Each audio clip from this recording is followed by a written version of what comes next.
Alright, we got a 1995 Ford 675D backhoe.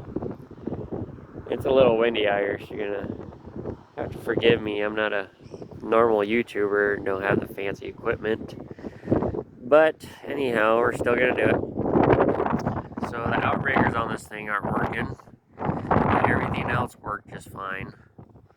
So I'm thinking something in the valve body is clogged up, or I don't know. Either way, it's not working, so I think I gotta take the valve body out, or manifold, whatever you want to call it. So the first thing you want to do is you want to get in here and take this console out. Or at least that's what I did. So then you're exposed with this.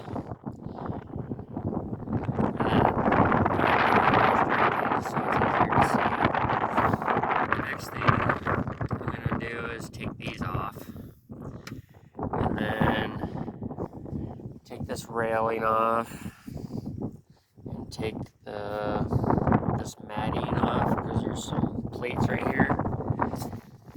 See the bolts under there? You probably can't, but those will come off, and then this thing will come out from the top, is what the book says.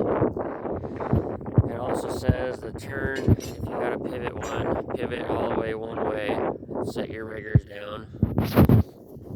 You're also going to want to release all the pressure, so once the vehicle is turned off, you're just going to want to operate these until you stop hearing fluid going back and forth. So like I said, I'm not a normal YouTuber, so I don't have a tripod or a microphone or any of that yet. Maybe one day. So it's just going to be a lot of cut to scenes on this instead of actually watching me do this stuff. But I'm going to do the top part first. We'll get this rail off, get the pedal off, get this this matting out here and this floorboard out, and get those off, and we'll come back. Alright, update time. So I got that bar off. As you can tell, I got the mat peeled back, I got the pedal off, I got the plate, which mine only had 3 bolts, or technically 4.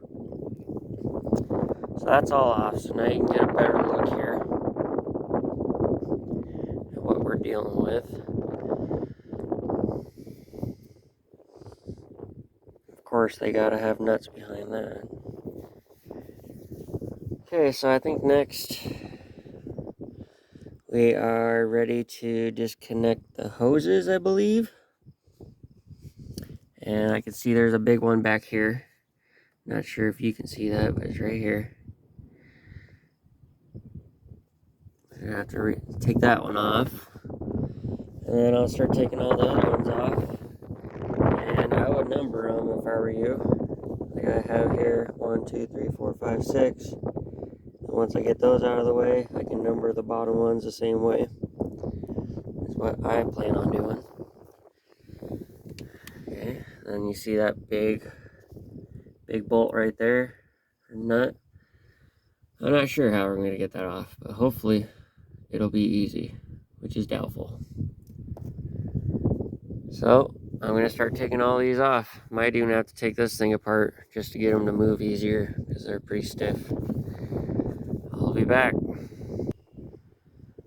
Alright, quick update again. Got all the top hoses undone. Now I've numbered all the bottom ones. I was gonna try to get that big one off back there, but the hoses were in the way, so I think you gotta pull these hoses in order to do that. And also, mine was a little bit loose, so I'm not sure. It wasn't leaking, so I don't know. And this is the outrigger right here, and I think that O-ring is gone. So that was probably the situation with that outrigger, but I think we're going to rebuild it still, because I don't want to have to do this again. Alright, I'll get them bottom ones off and see if I can get that big nut off over here. If I can get that off, I know there's a sneaky one back here. I don't know, hopefully that one comes off easier. I'll be back with an update.